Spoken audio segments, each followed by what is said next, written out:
Magazine Vérité ou Réalité, magazine Vérité ou Réalité. Du nouveau à Kinshasa. Kinshasa a une autre couleur. Salon Lomela vous apporte plusieurs options. Papa, maman, enfant. Une seule adresse. La beauté est prête.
Babi ba salo ezala na kitambo.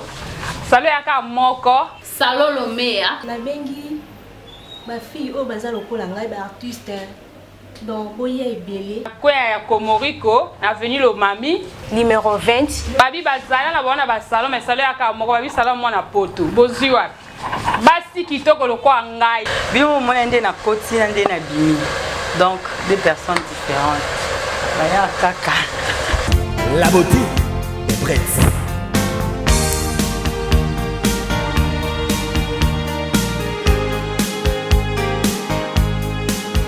Le devoir nous appelle, mesdames, messieurs. Vous nous suivez sur Nouvelle Tendance Télévision, culture d'excellence au rendez-vous.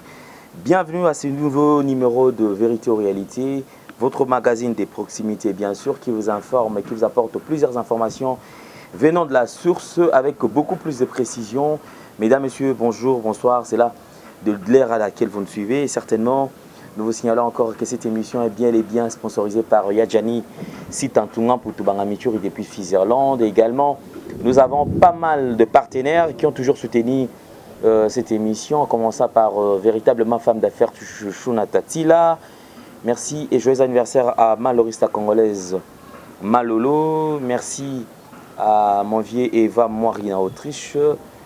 Merci encore à mon vieux Odilo Mampouy, exemple à suivre, et à Rachel Moussolongo. Mesdames, messieurs, méga réunion pour tous les Gallois et Galloises. Bien sûr, une réunion qui va se tenir en France le 8 juin et précisément à Paris sur Pierre Fritz. Voilà, donc c'est là, c'est l'endroit où va se passer cette réunion. Alors nous invitons tous les Gallois ainsi que les Galloises. Merci également au fondateur de cette grande association, mon vieux Clara de Bruxelles, que je salue depuis quelque part. Et puis, de loin comme de près. Nous avons beaucoup de grandes dames, Netita Bouffatou top modèle, Kitoko Tai, Mongo, Peñonso, et puis Yasolara. Bien. Alors, nous avons plusieurs points à traiter aujourd'hui, puisque vous savez, lorsque nous apparaissons, nous avons toujours à vous dire. Et alors, le pays nous appartient, le Congo nous appartient, et les Congos aux Congolais. J'ai toujours dit que les Congolais ont battu pour Nako Sakae, Congolais azali mutu esengeli kopesa ye limemia, kopesa ye respect, azali mutu esengeli kotia toujours na esika na ye, surtout mingi mingi ya lokumu. Merci à Lidor lui qui est à la prise de vue. Merci à Jordan Panz qui réalise cette émission bien sûr dans de très bonnes conditions. Mesdames, messieurs, ça cloche. UDPS 36 ans après, donc 36 ans d'élite, aujourd'hui, il y a un vent qui souffle au sein de l'UDPS, qui pousse même l'UDPS à une dislocation parce que l'UDPS est allé grand parti où ils allaient partout à travers la République démocratique du Congo et puis ils allaient parti Oyo et ils allaient lutte na bango, ils allaient lutte noble et cette lutte et qui n'a trop depuis le fait Etienne Tshisekedi wa Mulumba paix à son âme. Si lelo o akoma kokamba UDPS c'est qui ozali lelo actuellement président de la République Félix Antoine Tshisekedi Tshilombo déjà et le président intérimaire de l'UDPS ozali Jean-Marc Kabunda. Alors lelo makambo ezali ebele la katia UDPS. UDPS parti au pouvoir. UDPS le président actuel c'est lui. C'est un membre de l'UDPS. Azali Moko ou Azali na idéologie à partir Azali Oyo Abandai Kobunda pour que UDPS soit pouvoir. En fin de compte, UDPS est pouvoir, mais Makambo Belenbinga na katia UDPS. Et on se pose beaucoup de questions. UDPS y a Kalana, UDPS y a les différences ces Wapi. Puisque nous avons l'impression comme si UDPS est comme il a deux tendances. Ezali na UDPS restant ou gardons la base. Et puis, il y a UDPS, il y a tout autour, il y a président de la République, c'est-à-dire président de la République, na bloc na Mobimba. Oyo, bazali peut-être, bazali kotambola sous son bon côté, na base. Base de l'eau, ils ont réclamé Makambo et Belé. Qu'est-ce qui fait que UDPS et Ndima, alliance de coalition na bango entre FCC na Cash. Basala alliance de mariage na bango bakoma kakaobe moko. Mais vous verrez encore une partie de l'UDPS et télémélara toujours mariage wana. UDPS moko elobi que bandeko FCC bazali biso ata soki ba élection salami bien qu'il y ait corruption, bien qu'il y ait trahison na kati ya UDPS mais bandeko comme ça UDPS bazali ko tenir ba propos en disant que ceux qui le FCC zali ko longa to zali ko gagner et zali kaka honneur ya UDPS parce que toujours formé kaka ensemble moko. Parti msous ya UDPS, ceux qui ont publié la téléminanzela. La contestation est bandit. Babani côté les mela pouvoir en place. Babani côté les mela voire même alliance tabango au basala. Qui veut tout simplement dire que bango baza batikala jamais cause la partant. Il y a un accord union entre FCC na Cash. UDPS contradiction comme au salama na katia discours. Beaucoup de monde a mboka Jean-Marc Kabund wazali kotamwisa UDPS pour tenir réunion mais dans la réunion vous verrez qu'il est toujours en train de soutenir l'FCC azali toujours sima FCC mais au comment na bande comme sous peut batika il va engager toujours parti entre autres mon mboka fils Mukoko les gardiens du temple OP côté na mususu akolembate na ba émission ko ça peut ko papa bango côté les mêler avec énergie tout ce qui se passe autour de l'UDPS parce que UDPS est ali patrimoine et puis UDPS est ali eloko oyo baebi ke ebanda ko bunda depuis kala na lutte ya UDPS batikala jamais ko accepter trahison na kati ya parti. Tokolanana nous point de presse organisé par Mwana Mboka fils Mukoko le gardien du temple au azali ko télémela le système parce que le président de la République il y a pas très longtemps a ôté kolobela le système a déboulonné et il a bien dû déboulonner déboulonner individu mais tout un système c'est-à-dire combattre le système dictatorial où ils allaient en place enfin pour établir état de droit mais bande comme sous ba comme ko douter na phrase oyo président de la République alobaki qu'il est en train de déboulonner le système. Et qu'au déboulonner apparemment pour la partie c'est comme si il y a risque éthique à la kaka slogan. Dans l'émission c'est vrai certainement aujourd'hui on est en train de parler de plusieurs personnes d'arrestation belé aux salama balobi bakangi mwana mboka kingani bakangi tel ministre bakangi un bon nombre ceux qui deux généraux bakangi bandeko boye, bakangi colonel Kingani ou a dérangé qui mutu. C'est bien bon. Mais est-ce que c'est ça le but du problème? Est-ce que le net problème est ali oyoana? Parce que le problème la biso est ali nini. Avant de nous attaquer à l'érosion physique, nous devons tout d'abord nous attaquer à l'érosion mentale. Érosion physique, je pense qu'on peut toujours combattre. Mais ceux qui déjà mis tout dans la fissure, ils ont une érosion. Je ne pense pas que Tokyo combattre l'érosion physique. Alors, on a quatre IDPS milinga milinga koti. Vérité et réalité. Magazine ezali pour nous informer bino. Toyo kananu maloba ya mona mboka. Fils Mukoko gardien du temple et Torozo Ngasim. Suivons. Ko vanda na lobby non. Ko déboulonner wana président lobby. Et ko risquer ko mao ba lobby net slogan. Tant que gardien du temple nayaki kozwa initiative ya ko lancer au babengi marche de soutien à chef de l'État. Na politique ne ya ko déboulonner. Na ba enseignement ya Tshisekedi. Tshisekedi aloba mutu nyonso akoki ko sala o amoni eza bien pour na parti na ye. J'ai initié cette histoire pour eza bien pour na mboka pe pour na parti. Na trako na simbi na informé hôtel de ville conformément à l'article 26 qui na kotambola elongo na ba congolais misusu pour na makambu oyo na kotangela bino. Na informé la police. Na kacha trak naza mutu akoloba peuple congolais pour l'intérêt supérieur de la nation.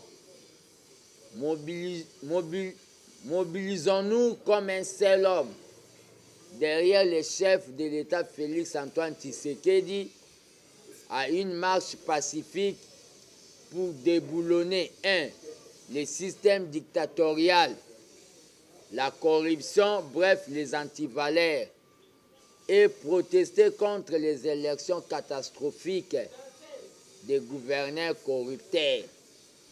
C'est vendredi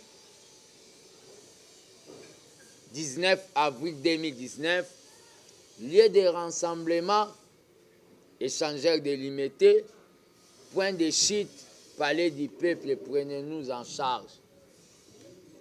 Marche wana, objectif nango ezali, soki tosali tokomi na niveau ya palais du peuple, tokosala o babengi lecture ya mémorandum oyo tokokomisa yango pétition ke bato bakoka kosigner na ntina ete balongola eloko bayela biso ya suffrage indirect ke bato bavotaka na place ya peuple, basénateur na babourgmestre na bagouverneur.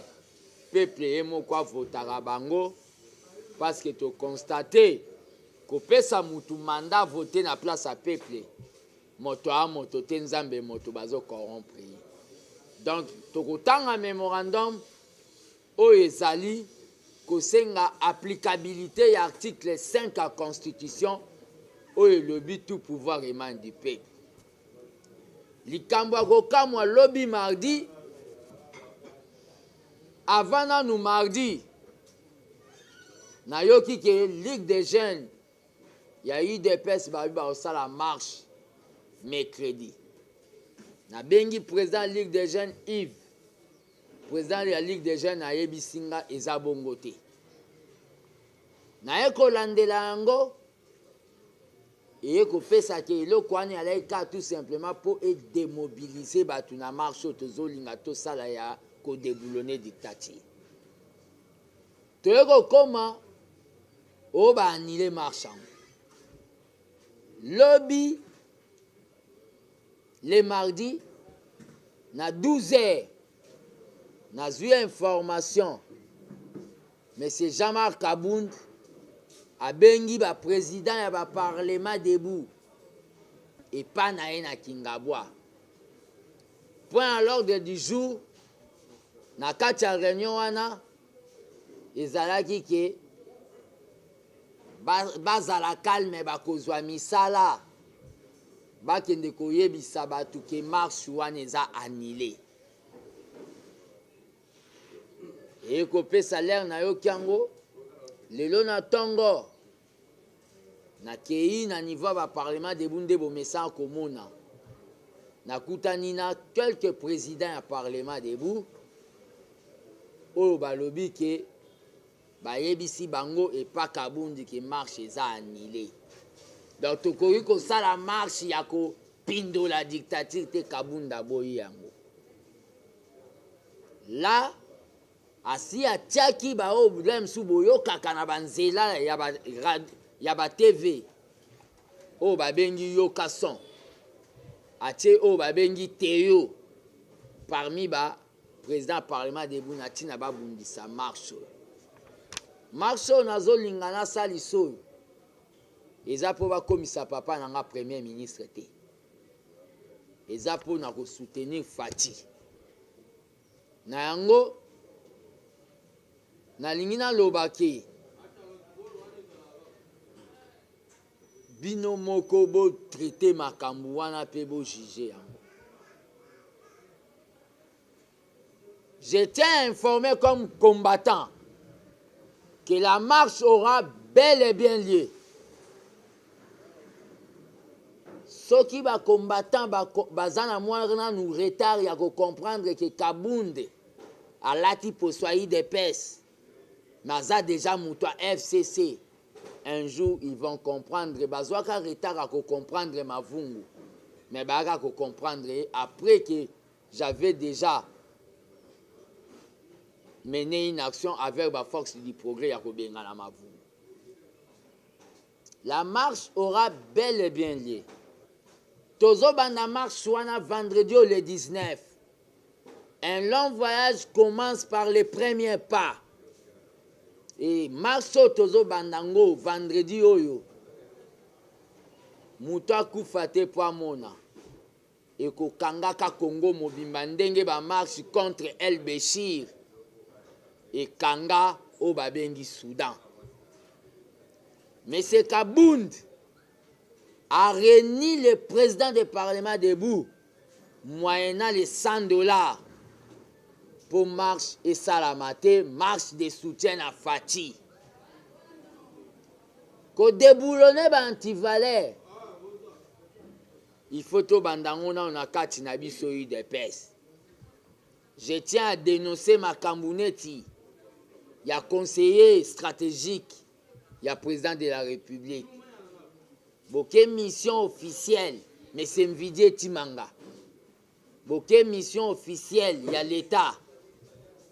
Ok, kuno komi kokende ko implanter parti na yo. Mais la mission officielle, il y a chef de l'État. Ce ne sont pas des choses autokoyo kotika. Bino batwayi de pes. O bozolo banangai. Eza makambo a famille. Il faut que bomba on a kachandako. l'IDPS c'est makambo famille. L'IDPS c'est comme OLP, Organisation de la Libération de la Palestine. L'IDPS c'est le parti du peuple. Nous étions redressés en l'air et zamouké. L'air et zamouké, il faut redresser en haut. Le problème qu'il y a c'est quoi? Nazo profiter de l'occasion. Ko lancer message na bande konyoso oyo ya lamuka. Banakini, Banapoto, Mokili Mobimba. Samsel chèque du nouveau pour un meilleur séjour à Kinshasa. Plusieurs options à votre disposition. Restaurant VIP pour vos grands rendez-vous. Voyageurs, hommes d'affaires, hommes de Dieu. Vous qui désirez passer vos vacances à Kinshasa, voilà un lieu de repos en singleton ou en famille. Samsel Chèque vous propose les appartements suite moderne avec une connexion Wi-Fi en permanence. Un service de qualité est à votre disposition. La sécurité au point. Nous avons une réserve en énergie électrique assurée avec 2 générateurs uniquement. Bana munga tozo invité bino na parc suti Samsalchek bozala deux cités mwana mboka aina masolo na ye na jambo botelekana ki bozoluka place à kolia place à kolala vraiment na Samsalchek bozala deux cités toza na restaurant ya classe toza na appartement en tout cas poto kutekosa vraiment mwana mboka atali idéologie ya Europe abi non fona me na RDC toza non loin ya Kimbuta en face à Planète J au tal au restaurant Samsalchek sokokoti kokozala deux cités.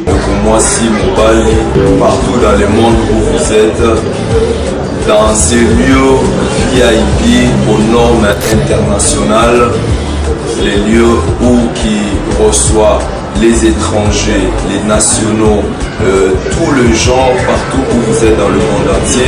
À ce moment, nous avons des prix promotionnels. Notre adresse, nous sommes sur avenue Kingabwa, numéro 67, quartier Sans-Fil, dans la commune de Massina, le long du boulevard Lumumba. Référence station Kimbusta, juste en face. Pour toute réservation, contactez ces numéros. Samsalchek. Merci mingi na baimboka nyonso to bakolo mboka bazolanda biso parce que plaisir na biso ezala mingi soki tozotala bino et puis bino pe bozo partager ba point de vue na bino na biso boti kolanda mona mboka fils mukoko le gardien du temple na conférence de presse na ye ezala ki lobby mona mboka a organisé marche tokotanga ba track oyo ba boaka ki partout à travers la ville. Peuple congolais, pour l'intérêt supérieur de la nation, mobilisons-nous comme un seul homme derrière le chef de l'État, Félix Antoine Tshisekedi, à une marche pacifique pour déboulonner 1. Le système dictatorial, 2. La corruption, bref, les antivalaires et protester contre les élections catastrophiques de gouverneurs corrupteurs. C'est vendredi 19 avril 2019. Lieu de rassemblement, échangeur de limité. Heure 9h30. Point de chute, palais du peuple. Prenons-nous en charge. Le gardien du temple de la démocratie, fils Mukoko. Wana maloba ya mwana mboka fils Mukoko. Auti kolanda batraki yango to sina osenga na ndeko alidor lui soka kosunga biso traki yango. C'est-à-dire ce que je suis en train de lire, ça ne vient pas de moi. Nazotanga makambu oyo mwana mboka fils Mukoko autaki ye moko kokomela biso, c'est-à-dire oyo atia na batrak pe apanzi yango. Yangwana. Merci. Je garde ça, c'est pour moi. Alors, on se pose beaucoup de questions. Apparemment, il y a un désordre qui règne au sein de l'UDPS parce que l'UDPS étant un grand parti, je pense qu'avant de tenir peut-être une réunion ou parler au nom du parti, la première des choses, c'est suivre d'abord l'ordre. Parce que c'est un grand parti qui a une grande structure. Il y a des gens qui engagent le parti, il y a des gens qui gèrent le parti. Avant de faire quoi que ce soit, le fait Etienne Tshisekedi Moulumba disait toujours s'il y a quelque chose, si vous pouvez faire quelque chose pour l'intérêt du parti, vous pouvez le faire. C'est-à-dire que vous êtes libre. Le lot IDPS, comme nous avons l'impression comme si IDPS est commis, scindé en deux parties. Deux parties. Je précise bien, deux parties. L'UDPS, gardons la base, et l'UDPS tout autour du président de la République, c'est-à-dire le bloc organisé par le président de la République. Au Basalipe bloc Nabango, Baza tout autour, il y a président. Et j'ai l'impression que c'est le bloc qui entoure le président. Il y a un des autres à la plus qu'on encourager, tout qu'on a la plus, qu'on respecter, bah encore, na bande qu'on a vu sur la FCC.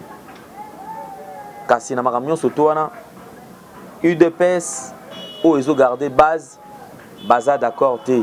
Ils ont ça la rage, oyo ezo déranger IDPS nazo benga bango bongo IDPS gardant la base, c'est-à-dire IDPS ya base kanda o ba sepela nango te ezane makam oyo Jean-Marc Kabund azo sala parce que vidéo comme on a awa likola cheval awa toza na mbui la loge zali na Kisantu o ba fandaki na ba deko oyo fils moko kazo benga ba occupant fils azo benga bango ba occupant comme on a vidéo ndenge bazo lia placement bazo sepela pe mwana mboka Jean-Marc Kabund a profiter na pe mata cheval ameka kotambola tambola mwanda mbazo pe mopepe et vidéo on a total encore moins minutes mouké quelques secondes et puis on va revenir. Vous voyez c'est que dans le pouvoir on va balancer sur les réseaux sociaux voilà. Mais il a dit mais pourquoi la tenue n'est pas de la coalition? Vous voyez c'est que dans le pouvoir on va balancer sur les réseaux sociaux voilà. Mais il a dit mais pourquoi la tenue n'est pas de la coalition? Alors, vous avez suivi cette vidéo et il y a encore un petit point à aborder tout à l'heure parce que comme moi belé. Je pense que déjà aujourd'hui ou demain nous allons toucher les points à ce qui concerne la prophétie du prophète Kabundi Walesa. Il y a également un message parce que vous avez suivi les images oyo prophète, pasteur Kabundi Walesa alobaki pour le président Félix Tshisekedi. Nous étions avec lui, on a eu le temps d'échanger et tokolakisa bino ba image pe tomeka pe ko sala analyse tout autour ya sujet on a déjà le bozo ba image nango. Mais les loto sukela nanu awa. Mais avant ko suka awa to bandolo ba makambo oyo ke peuple congolais azazo bati, il faut que ça éveiller. N'apport déjà à Matadi. On se pose la question bandeko ba tu zwa ba tu kota na pouvoir car lobby awa. Même pas 6 mois. Mais ba voiture au bozo mona na ola kisabino awa Mercedes na Lamborghini oyo izali mituka ya moko ya ba conseiller ya président de la République. Ceux qui n'aiment pas que conseiller en matière de beaucoup comprendre la moko izali nani.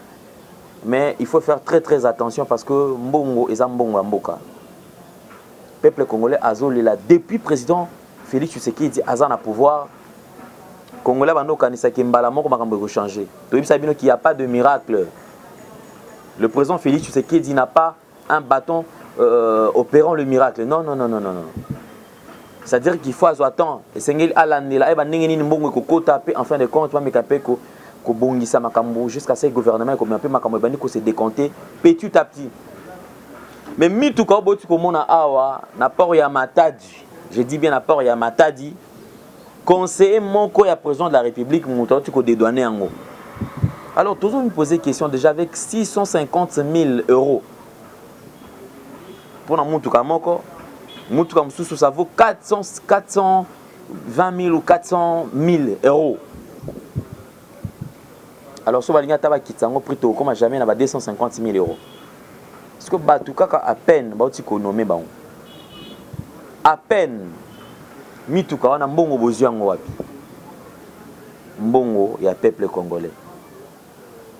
Toloba ki ke UDPS les autres traverser virage nango ya suka. Il y a risque to beta sur le solo IDPS te. Parce que ça virage ya suka oyo peuple azotale la UDPS. Nous avons toujours dit que UDPS est allé grand parti. Et puis na bande quoi UDPS ya base balobara toujours que président Félix Tshisekedi atikala kozala nommé te. Azali président élu. Cela veut dire que peuple né azuye atiwana. Pour preuve boyebi lors il y a investiture, il y a président de la République nzembo banda koyemba mawana peuple lobaki, papa lobaki, le peuple d'abord. C'est-à-dire Abo Sanate, le peuple d'abord. Nabanzi tukomi na suka. Mais tokozongi la dossier a mituka oyo lobby pekaka. N'apport ya Matadi, conseiller président de la République a dédonné un bon ngo bazu yango wapi. Alors nous avons compris que bato comme copier mboka, c'est-à-dire que la première des choses tikana remplir la politique de remplir d'abord tikana remplir dans nos poches nanga et maramba peuple total en osima. ezali trahison ya kosakanate na peuple congolais. Dossier à Kabundu ale satozongi la ngolobi. J'ai toujours été au milieu du village dans la rapport na mutu moko te, dans la rapport contre te. Congolais azali zobati. Peuple congolais c'est maintenant ou jamais. Tolobango et sengel peuple azala éveillé. Boyo qui m'a belé à Kabundu ale ça va lui que non te APC président de la République 2 ans kaka pamba. Ceux qui 2 ans na sengel bakutana na déjà. Et puis bandeko baza totour ya président. S'il y a un message tout le monde a besoin de le président de la République, ceux qui a respecté la procédure et c'est la parce que Félix Tshisekedi déjà est mon président et peuple. Boyebi comment est-ce que Azo s'est comporté et simplicité on a Azo ça la peuple paie malam. Botika système dictatorial tout autour il y a président de la République. Botika Makamboana c'est comme si et tout comme la politique qui a déshabillé Saint-Paul pour habiller Saint-Pierre. Et Seigneur Makambo échangé. Je pense que Tokomi Nasuka et également Boyebi Malaraja Boupé a lobé la paix Makambo. Mais Tokozonga parce que c'est tout un dossier. UDPS Mbutu. Tokozonga Lango lobby. Merci Nabino Nyosotou, merci à partenaire Nabino Nyosotou, les sponsors officiels de cette émission. Il y a Gianni Sita, Tungan Poutoubangamicho depuis Suisse-Irlande. Si vous avez aimé cette émission, partagez parce que nous avons plusieurs dossiers à débattre, plusieurs dossiers à traiter. Et c'est que Tochango a wana table, tout sur le dossier nyon soto wana lobby ceux qui nous ont appelé sous makasi. Et je crois qu'il a continuer toujours à faire ça makasi parce que biso nous avons beaucoup pamba, nous avons beaucoup pepembe, nous avons un problème pena mutu mon côté. Merci na leader lui, merci na Jordan Panzou, merci na bandeko nyon surtout oyo ba assister biso. Alors on se fixe rendez-vous pour le prochain numéro de cette émission. Vérité ou réalité, surtout Bobo Sanaté. Réunion, il y a le 8 juin à Paris, précisément à Pierrefitte. Donc Pierrefitte, Bokende et Belé, Bagalois, na Bagalois, surtout, toujours Bengabino, à la place où on a réalisé une méga réunion. En tout cas, merci Mingi na mon vieux Clara de Bruxelles, association Oizali, association Moko Mounene Makassi. Alors, portez-vous bien, bye bye, à la prochaine, vérité ou réalité.